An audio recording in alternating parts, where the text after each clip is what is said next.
Hello സുഹൃത്ത്, നമസ്കാരം. ഇന്ന് ജൂൺ 18, ലേറ്റസ്റ്റ് കറണ്ട് അഫേഴ്സുമായി ജേഡിസ് കറണ്ട് അഫേഴ്സ്. കോമ്പറ്റേറ്റീവ് എക്സാമിന് പ്രിപ്പയർ ചെയ്യുന്നവർ സ്ഥിരമായിട്ട് കറണ്ട് അഫേഴ്സ് കാണേണ്ടതാണ്. നമുക്കറിയാം, ചില ആളുകൾ കൊറിയൻ സീരീസ് അതുപോലെ തന്നെ ചില സീരീസ് സ്ഥിരമായിട്ട് കാണാറുണ്ട്. അങ്ങനെ സ്ഥിരമായിട്ട് കാണുമ്പോഴാണ് അവർക്കൊരു ഐഡിയ കിട്ടുക അതിനെക്കുറിച്ച്. അതുപോലെ തന്നെയാണ് കറണ്ട് അഫേഴ്സും. നമ്മൾ സ്ഥിരമായിട്ട് കേട്ടുകൊണ്ട് പോവുകയാണെങ്കിൽ അല്ലെങ്കിൽ നമ്മൾ അതിനെപ്പറ്റി പഠിക്കുകയാണെങ്കിൽ നമുക്ക് ഒരു ഐഡിയ വരും എന്തെല്ലാം നടക്കുന്നത് ഇന്റർനാഷണൽ ലെവലിൽ, നാഷണൽ ലെവലിൽ, അതുപോലെ തന്നെ ഡൊമസ്റ്റിക് ലെവലിൽ. ഇതൊരു സീരിയസ് ആയിട്ട് പോകാൻ ശ്രമിക്കണം. ഡേ ടു ഡേ കാര്യങ്ങളിൽ അപ്ഡേഷൻ വരുന്തോറും അത് നമുക്ക് കോമ്പറ്റീഷനിൽ എപ്പോഴും സഹായിക്കുകയുള്ളൂ. ജേഡിസ് കറണ്ട് അഫേഴ്സ് ഓരോ ദിവസം ഏറ്റവും ലേറ്റസ്റ്റ് ആയിട്ടുള്ള കറണ്ട് അഫേഴ്സ് ആണ് നൽകാൻ ശ്രമിക്കുന്നത്. നമുക്ക് ഇന്നത്തെ കറണ്ട് അഫേഴ്സിലേക്ക് പോകാം. മലയാള ഭാഷയിൽ സാഹിത്യ അക്കാദമി യുവ പുരസ്കാർ അവാർഡ് 2024 നേടിയത് ആരാണ്? ശ്യാം കൃഷ്ണൻ ആർ. ശ്യാം കൃഷ്ണൻ ആർ മലയാള ഭാഷയിൽ സാഹിത്യ അക്കാദമി യുവ പുരസ്കാർ അവാർഡ് നേടി. ഈ കഴിഞ്ഞ ജൂൺ 15 തീയതിയാണ് സാഹിത്യ അക്കാദമി യുവ പുരസ്കാർ ഭാരത് സാഹിത്യ പുരസ്കാർ അവാർഡ് പ്രഖ്യാപിച്ചിട്ടുള്ളത്. സാഹിത്യ അക്കാദമി 23 റൈറ്റേഴ്സിനാണ് യുവ പുരസ്കാർ അവാർഡ് പ്രഖ്യാപിച്ചിട്ടുള്ളത്. ഇതിൽ ഇംഗ്ലീഷ് റൈറ്റർ ആയിട്ടുള്ള കെ വൈശാലി, ഹിന്ദി ഓതർ ഗൗരവ് പാണ്ഡയ്ക്കും അതുപോലെ തന്നെ മറ്റു ഭാഷകളിലുള്ളവർക്കും അവാർഡ് പ്രഖ്യാപിച്ചു. മലയാള ഭാഷയിലാണെങ്കിൽ ശ്യാം കൃഷ്ണൻ ആർ അദ്ദേഹത്തിന്റെ മീശക്കുള്ളൻ എന്ന കൃതിക്കാണ് അവാർഡ് ലഭിച്ചിട്ടുള്ളത്. അതുപോലെ തന്നെ നാഷണൽ അക്കാദമി ഓഫ് ലെറ്റേഴ്സ് പ്രഖ്യാപിച്ചിട്ടുള്ള ഒന്നാണ് ബാലസാഹിത്യ പുരസ്കാർ.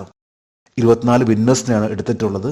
24 വിന്നേഴ്സിൽ മലയാള ഭാഷയിൽ ആണെങ്കിൽ ഉണ്ണി അമ്മയമ്പലത്തിന് അദ്ദേഹത്തിന്റെ ആൽഗോരിതങ്ങളുടെ നാട് എന്ന പുസ്തകത്തിനാണ് ലഭിച്ചിട്ടുള്ളത്. അപ്പോൾ നാഷണൽ അക്കാദമി ഓഫ് ലെറ്റേഴ്സ് പ്രഖ്യാപിച്ചിട്ടുള്ള അവാർഡ് ആണ് ബാലസാഹിത്യ പുരസ്കാർ. സാഹിത്യ അക്കാദമി പ്രഖ്യാപിച്ചിട്ടുള്ള ഒന്നാണ് യുവ പുരസ്കാർ.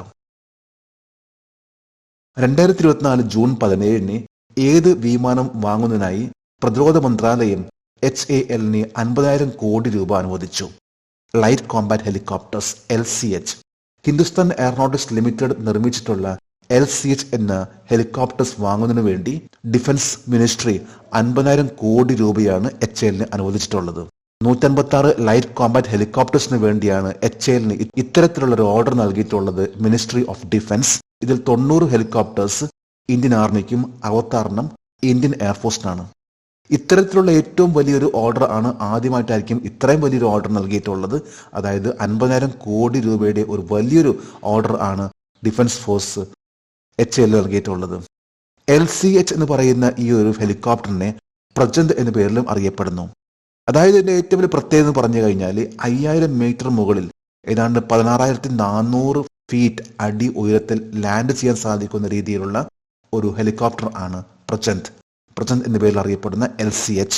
സിയാച്ചിൻ ഗ്ലേസറിലും ഈസ്റ്റേൺ ലഡാക്കിലും ഇതിന് വളരെ പെർഫെക്റ്റ് ആയിട്ട് ഓപ്പറേഷൻ നടത്താൻ സാധിക്കുന്ന രീതിയിലുള്ള ഇന്ത്യയിൽ നിർമ്മിച്ചിട്ടുള്ള ഹിന്ദുസ്ഥാൻ എയറോനോട്ടിക്സ് ലിമിറ്റഡ് നിർമ്മിച്ചിട്ടുള്ള ഒരു ഹെലികോപ്റ്റർ ആണ് LCH. രാഹുൽ ഗാന്ധി വയനാട് ലോക്സഭ സീറ്റ് വിട്ടുകൊടുത്തതോടെ ആ മണ്ഡലത്തിൽ ആര് മത്സരിക്കും? പ്രിയങ്ക ഗാന്ധി വാദ്ര. ലേറ്റസ്റ്റ് ആയിട്ടുള്ള ഇന്നത്തെ മിക്കവാറും എല്ലാ പത്രങ്ങളിലും വരുന്ന ഒരു വാർത്തയാണ്. അതായത് പ്രിയങ്ക ഗാന്ധി വാദ്ര വയനാട്ടിൽ മത്സരിക്കാൻ പോകുന്ന കാര്യം. രാഹുൽ ഗാന്ധി ആ സ്ഥാനം ഒഴിയുകയാണ്. അതിന് പകരമായിട്ട് പ്രിയങ്ക ഗാന്ധിയാണ് ആ ഒരു സ്ഥാനത്തേക്ക് മത്സരിക്കാൻ പോകുന്നത്. ഈ കാര്യം പ്രഖ്യാപിച്ചിട്ടുള്ളത് ജൂൺ 17 ഈ രാഹുൽ ഗാന്ധി ഈ പ്രാവശ്യത്തെ ഇലക്ഷനിൽ ഉത്തർപ്രദേശിലെ റായ്ബറേലിയിലും കേരളത്തിലെ വയനാടും വിജയിച്ചു. എന്നാൽ അദ്ദേഹം ഉത്തർപ്രദേശിലെ റായ്ബറേലി അത് നിലനിർത്തുകയും വയനാട്ടിലുള്ള അദ്ദേഹത്തിന്റെ സീറ്റ് രാജിവെക്കുകയാണ്. ആ ഒരു സ്ഥാനത്തേക്കാണ് പ്രിയങ്ക ഗാന്ധി വാദ്ര മത്സരിക്കാൻ പോകുന്നത്. ആദ്യമായിട്ടാണ് പ്രിയങ്ക ഗാന്ധി ഇത്തരത്തിലുള്ള അതായത് ഇലക്ഷനിൽ മത്സരിക്കാൻ പോകുന്നത്. അത് വയനാട്ടിലാണ്. 18ാമത്തെ ലോക്സഭയിൽ രാഹുൽ ഗാന്ധി MP ആകുന്നത് റായ്ബറേലിയിൽ നിന്നാണ്. വയനാട് അദ്ദേഹം രാജിവെക്കുകയാണ്. വയനാട്ടിൽ അദ്ദേഹത്തിന് 3.64 ലക്ഷം വോട്ടുകൾ ലീഡ് ആണ് ലഭിച്ചിട്ടുള്ളത്. അതേപോലെ റായ്ബറേലി ഇവിടെ 3.9 ലക്ഷം വോട്ടിന്റെ ലീഡും. നാളെ 19 തീയതി നാളെയാണ് രാഹുൽ ഗാന്ധിയുടെ ജന്മദിനം. ലോകത്തിലെ ഏറ്റവും ഉയരം കൂടിയ റെയിൽവേ പാലത്തിൽ ഇന്ത്യൻ റെയിൽവേ ആദ്യ ട്രയൽ റൺ പൂർത്തിയാക്കി. അത് ഏത് നദിയിലാണ്? ചെനാബ് നദി. നമ്മൾ സ്ഥിരമായിട്ട് കേൾക്കുന്ന ഒന്നായിരുന്നു. അതായത് ലോകത്തിലെ ഏറ്റവും വലിയ ഹയസ്റ്റ് റെയിൽവേ ബ്രിഡ്ജ് വരാൻ പോകുന്ന കാര്യം. അതിന്റെ ആദ്യത്തെ ട്രയൽ റൺ ആണ് നടത്തിയിട്ടുള്ളത്. ഇത് ചെനാബ് റിവറിലാണ് ഈ ഒരു പാലം വന്നിട്ടുള്ളത്. അതായത് ലോകത്തിലെ ഏറ്റവും ഹയസ്റ്റ് ആയിട്ടുള്ള റെയിൽവേ ബ്രിഡ്ജ് ജമ്മു കാശ്മീരിലെ റിയാസി ഡിസ്ട്രിക്റ്റിലാണ് ചെനാബ് റിവർ. ചെനാബ് റിവറിന്റെ മുകളിലൂടെയാണ് ഇത്തരത്തിലുള്ള ഏറ്റവും വലിയ ഹയസ്റ്റ് ബ്രിഡ്ജ് ഇപ്പോൾ നിർമ്മിച്ചിട്ടുള്ളത്. അതായത് 359 മീറ്റർ ഉയരത്തിൽ. ഇത് ഏഫിൽ ടവറിനെ മറികടന്നുകൊണ്ടുള്ള ഏറ്റവും വലിയ ഒരു പാലമാണ് ഇപ്പോൾ വന്നിട്ടുള്ളത്. ജമ്മു കാശ്മീരിലെ ഉധംപൂർ, ശ്രീനഗർ, ബാരമുള്ള റെയിൽ ലിങ്കിൽ 46 കിലോമീറ്ററിന്റെ സാംഗ്ലാദൻ റിയാസി സെക്ഷനിലാണ് ഈ പറയുന്ന ചെനാബ് റിവറിന്റെ മുകളിലൂടെ ലോകത്തിലെ ഏറ്റവും ഹയസ്റ്റ് ആയിട്ടുള്ള റെയിൽവേ ബ്രിഡ്ജ് വന്നിട്ടുള്ളത്. ചെനാബ് റിവറിന്റെ മുകളിലൂടെ പോകുന്ന ഈ ഒരു സ്റ്റീൽ ബ്രിഡ്ജ് ഇത് വേൾഡ് ഹയസ്റ്റ് സ്റ്റീൽ ആർക്ക് റെയിൽ ബ്രിഡ്ജ് എന്ന പേരിൽ അറിയപ്പെടുന്നു. 2024 ജൂൺ 16 പെറുഗിയിൽ നടന്ന ATP ചലഞ്ചറിന്റെ ഫൈനലിൽ ഇന്ത്യൻ ടെന്നീസ് താരം സുമിത് നാഗലിനെ പരാജയപ്പെടുത്തിയത് ആരാണ്? Luciano Dardari. ഇറ്റലി സ്വദേശിയായിട്ടുള്ള ലൂസിയാനോ ഡാർഡറിയാണ് 2024 ജൂൺ 16 പെറുഗിയിൽ നടന്നിട്ടുള്ള ATP ചലഞ്ചേഴ്സിൽ സുമിത് നാഗലിനെ പരാജയപ്പെടുത്തിയിട്ടുള്ളത്. ഇന്ത്യൻ പ്രൊഫഷണൽ ടെന്നീസ് താരമാണ് സുമിത് നാഗൽ. അദ്ദേഹമാണ് ഫൈനൽ മത്സരത്തിൽ, അതായത് ജൂൺ 16 ഈ ഒരു മത്സരത്തിൽ പരാജയപ്പെട്ടത്. ഇറ്റലിയുടെ ലൂസിയാനോ ഡാർഡറിയാണ് 6-1, 6-2 സുമിത് നാഗലെ പരാജയപ്പെടുത്തിയത്. എന്നാൽ പോലും സുമിത് നാഗൽ ഇന്ന് ഇന്റർനാഷണൽ ലെവലിലെ 71ാമത്തെ റാങ്കിലാണ്. ഈ അടുത്ത് ഏറ്റവും അടുത്ത് പറയുമ്പോൾ ജർമ്മനിയിലെ ഹെയിൽബ്രോഡ് എന്ന സ്ഥലത്ത് നടന്നിട്ടുള്ള ATP ചലഞ്ചേഴ്സിൽ സുമിത് നാഗൽ വിജയിക്കുകയും കിരീടം കരസ്ഥമാക്കുകയും ചെയ്തിരുന്നു. രണ്ടാമത്തെ ഒരു ഫൈനൽ മത്സരമായിരുന്നു പെറുഗിയിൽ. ഇവിടെ സുമിത് നാഗൽ റണ്ണേഴ്സപ്പായി. ഏത് സംസ്ഥാന പോലീസാണ് മിഷൻ നിശ്ചയ് ആരംഭിച്ചത്? പഞ്ചാബ് പോലീസ്. പഞ്ചാബ് പോലീസിന്റെ ഒരു മിഷൻ ആണ് മിഷൻ നിശ്ചയ്. പ്രധാനമായിട്ടും പറയുമ്പോൾ ഈ ഒരു മിഷൻ നിശ്ചയിന്റെ ലക്ഷ്യം എന്ന് പറഞ്ഞാൽ supply and demand of drugs അതിനെ കണ്ടെത്തുകയും അതിനെ നശിപ്പിക്കുകയും ചെയ്യുക എന്നതാണ്. പഞ്ചാബ് പോലീസ് ലോഞ്ച് ചെയ്തിട്ടുള്ള ഒന്നാണ് മിഷൻ നിശ്ചയ്.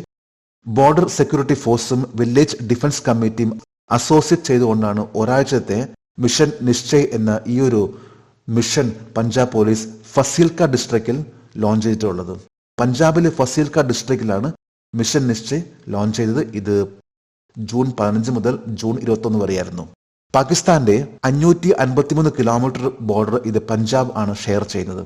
അതിൽ 108 കിലോമീറ്റർ ആണ് ഫസീൽക്ക ഡിസ്ട്രിക്ട്. അതായത് ഫസീൽക്ക ഡിസ്ട്രിക്ട് പഞ്ചാബിലെ ഒരു ഡിസ്ട്രിക്ട് ആണ്. അത് പാകിസ്ഥാന്റെ ഏറ്റവും അടുത്ത് 108 കിലോമീറ്റർ ആണ് ഷെയർ ചെയ്യുന്നത്. ഇന്നലെ ജൂൺ 17 ഇന്നലത്തെ കറണ്ട് അഫയേഴ്സിലെ ഒരു ചോദ്യമായിരുന്നു, ഏത് രാജ്യമാണ് റെഡ് ഫ്ലാഗ് 2024 അഭ്യാസം സംഘടിപ്പിച്ചത്? ഇതിന്റെ ഉത്തരം USA, യുണൈറ്റഡ് സ്റ്റേറ്റ്സ് അമേരിക്കയാണ് റെഡ് ഫ്ലാഗ് 2024 എന്ന ഒരു അഭ്യാസം നടത്തിയിട്ടുള്ളത്. ജൂൺ 4 മുതൽ ജൂൺ 14 വരെയായിരുന്നു റെഡ് ഫ്ലാഗ് 2024 എന്ന് പറയുന്ന ഈ ഒരു എക്സസൈസ്. ഇതിൽ ഇന്ത്യൻ എയർഫോഴ്സ് പങ്കെടുത്തിരുന്നു. ഇന്ത്യൻ എയർഫോഴ്സിന്റെ റഫേൽ വിമാനമാണ് ഈ ഒരു എക്സസൈസിൽ പങ്കെടുത്തിട്ടുള്ളത്. US എയർഫോഴ്സിന്റെ അലാസ്കയിലുള്ള എയിൽസൺ എന്ന വിമാനത്താവളത്തിലാണ്, എയർഫോഴ്സ് ബേസിലാണ് ഈ ഒരു എക്സസൈസ് നടന്നിട്ടുള്ളത്. ജേഡിസ് കറണ്ട് അഫയേഴ്സിന്റെ ഇന്നലത്തെ ഈ ചോദ്യത്തിന് മറുപടി നൽകിയിട്ടുള്ള ഓരോരുത്തർക്കും ജേഡിസ് കറണ്ട് അഫയേഴ്സിന്റെ ആശംസകൾ. നമുക്ക് ഇന്നത്തെ കറണ്ട് അഫയേഴ്സ് ഒന്നുകൂടി റിവൈസ് ചെയ്യാം. മലയാള ഭാഷയിൽ സാഹിത്യ അക്കാദമി യുവ പുരസ്കാർ അവാർഡ് 2024 നേടിയത് ആരാണ്? ശ്യാം കൃഷ്ണ R. 2024 ജൂൺ 17 ഏത് വിമാനം വാങ്ങുന്നതിനായി പ്രതിരോധ മന്ത്രാലയം HAL 50,000 കോടി രൂപ അനുവദിച്ചു? Light combat helicopter LCH. Rahul Gandhi Wayanad Lok Sabha seat വിട്ടുകൊടുത്തതോടെ ആ മണ്ഡലത്തിൽ ആര് മത്സരിക്കും? പ്രിയങ്ക ഗാന്ധി വാദ്ര. ലോകത്തിലെ ഏറ്റവും ഉയരം കൂടിയ റെയിൽവേ പാലത്തിൽ ഇന്ത്യൻ റെയിൽവേ ആദ്യ ട്രയൽ റൺ പൂർത്തിയാക്കി. അത് ഏത് നദിയിലാണ്? ചെനാബ് നദി. 2024 ജൂൺ 16 പെറുഗയിൽ നടന്ന ATP ചലഞ്ചറിന്റെ ഫൈനലിൽ ഇന്ത്യൻ ടെന്നീസ് താരം സുമിത് നാഗലിനെ പരാജയപ്പെടുത്തിയത് ആരാണ്? ലൂസിയാനോ ഡാർഡറി. ഏത് സംസ്ഥാന പോലീസാണ് മിഷൻ നിശ്ചയ് ആരംഭിച്ചത്? പഞ്ചാബ് പോലീസ്. ഇന്ന് ജൂൺ 18 ഇന്നത്തെ കറണ്ട് അഫയേഴ്സിലെ ഒരു ചോദ്യമാണ്, the first bullet train in India has been propose to run between which routes? ഇന്ത്യയിലെ ആദ്യത്തെ ബുള്ളറ്റ് ട്രെയിൻ ഏത് റൂട്ടുകൾക്കിടയിൽ ഓടാനാണ് നിർദ്ദേശിച്ചിരിക്കുന്നത്? 3 ഓപ്ഷൻസ് ആണ് നൽകിയിട്ടുള്ളത്. ഈ ചോദ്യത്തിന്റെ ഉത്തരം അറിയാമെങ്കിൽ ഇന്നത്തെ കറണ്ട് അഫയേഴ്സിന്റെ കമന്റ് ബോക്സിൽ രേഖപ്പെടുത്താൻ അഭ്യർത്ഥിക്കുന്നു. നാളത്തെ കറണ്ട് അഫയേഴ്സിൽ ഇതിന്റെ ഉത്തരം ഉണ്ടായിരിക്കും. ജേഡിസ് കറണ്ട് അഫയേഴ്സ് ഓരോ ദിവസവും ഏറ്റവും ലേറ്റസ്റ്റ് ആയിട്ടുള്ള കറണ്ട് അഫയേഴ്സ് ആണ് നൽകാൻ ശ്രമിക്കുന്നത്. ജേഡിസ് കറണ്ട് അഫയേഴ്സിന്റെ ഇന്നത്തെ ഈ വീഡിയോ കണ്ടിട്ട് ഇഷ്ടപ്പെടുകയാണെങ്കിൽ ഈ ചാനൽ സബ്സ്ക്രൈബ് ചെയ്യാനും ഷെയർ ചെയ്യാനും മറക്കരുത്. നമുക്ക് നാളെ വീണ്ടും പുതിയ കറണ്ട് അഫയേഴ്സുമായിട്ട് കാണാം. Thank you very much.